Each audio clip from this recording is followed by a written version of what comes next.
What do we have in Nyeri so far? This being the first time that Madaraka Day is being held in Nyeri County. Murimi. Good morning, Mike. Nyeri, as you said, is the third lucky county outside Nairobi to host the national holiday celebrations, the other two counties being Nakuru and Machakos. Nakuru hosted last year's Madaraka Day, while the Mashujaa Day for the year 2016 was held in Machakos. But of course, today here in Nyeri, there's so much excitement among residents here, this being the first time that this particular county is hosting this particular feat on the national level. Remember, whatever is happening here is simultaneously happening in the other 46 counties, the county-based Madaraka Day celebrations. And of course, as you can see in the background, the pictures on your screen, the early morning preps among the security agencies that are supposed to be providing the entertainment here for the better part of the morning are already ongoing, and a handful of residents already steaming in here.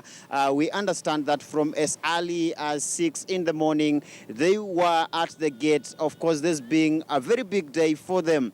The stadium here, the Kafiroine Stadium here, having been given some facelift, I understand, at a cost of 700 million shillings for this particular day. And very many people turning up here, in fact, even getting accommodation within the precincts of Nyeri town was difficult last night due to the high number of guests that are expected here in this particular very important day. But of course, it is also very significant because this is going to be a day when the two top presidential contenders will be meeting here. National Super Alliance presidential candidate Raila Odinga has confirmed that he will be attending the function here, presided over by President Uhuru Kenyatta. The last time that these two people met here in Nyeri was at the time of the burial of the late Nyeri Governor Nderito Gachagua, and at the time the message that dominated that particular burial was that of playing proper politics at the county level and at the national level, and that's of course what we expect to happen here today.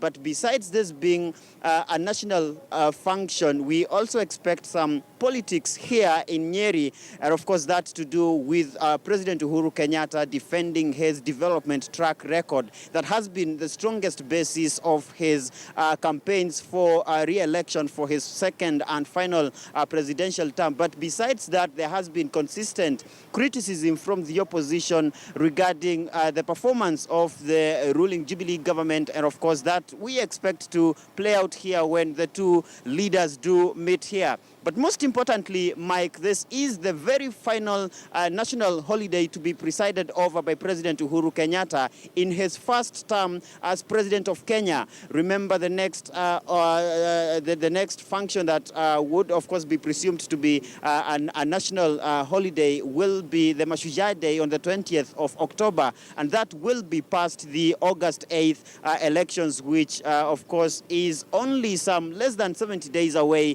and therefore it is a high-stakes exercise. Whatever will be happening here, whatever speeches will be presented here by the head of state will be one that, of course, in a way reflects on the past 4 years of his administration, any successes that have been achieved, admittance of errors that might have been committed, and of course he is going to be persuading Kenyans from here in Nyeri to re-elect him for a second term in office, even as the opposition seeks to send him home on the basis that he has underperformed according to them, Mike. So it is a very big day for Kenya, a very big day for residents of this county of Nyeri, for being the last county in the very first term of President Uhuru Kenyatta to host the national holidays here at the counties outside Nairobi, Mike. All right, Murimi, and we do know that opposition leaders are expected to be part of the occasion today. Might you have any wind of which opposition leaders should be expected? As at yesterday, the National Super Alliance presidential candidate Raila Odinga confirmed that he will be coming here. The presumption is that the larger summit of the NASA outfit will be coming here. That's to talk of the presidential contender and his running mate Kalonzo Musyoka. We understand that the fifth core principal in NASA, Isaac Ruto, will be hosting the county-based Madaraka Day celebrations in Bomet County. That, of course, being what is happening across the 46 counties other than Nyeri, and therefore it is important to, of course, look or to anticipate likely contents of the speeches of the top speakers here, one of them being the opposition leader who confirmed yesterday that he will be attending the function here. And of course, this is not the first time that the two leaders, the opposition leader and the president, are meeting in the national functions. And in most cases, what happens whenever that transpires is that the message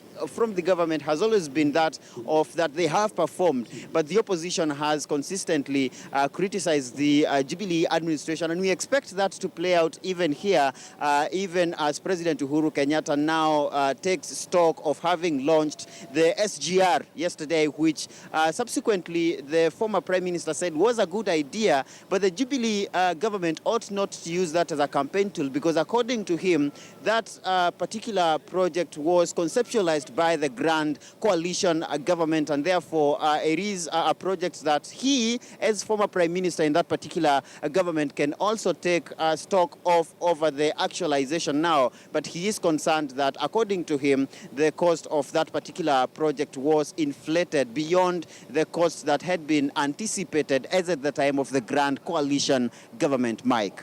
All right, now, in an ideal world, Muremi, this would be a time for Kenya to reflect and look at the progress that we have made in the last 54 years. Of course, there is progress, but again, looking at the timing, because it's just before we get to the general election, chances are it's definitely going to lean heavily on campaigns. And possibly, do we know if the opposition maybe is also going to try and endear themselves to the region, which is largely seen as a Jubilee stronghold?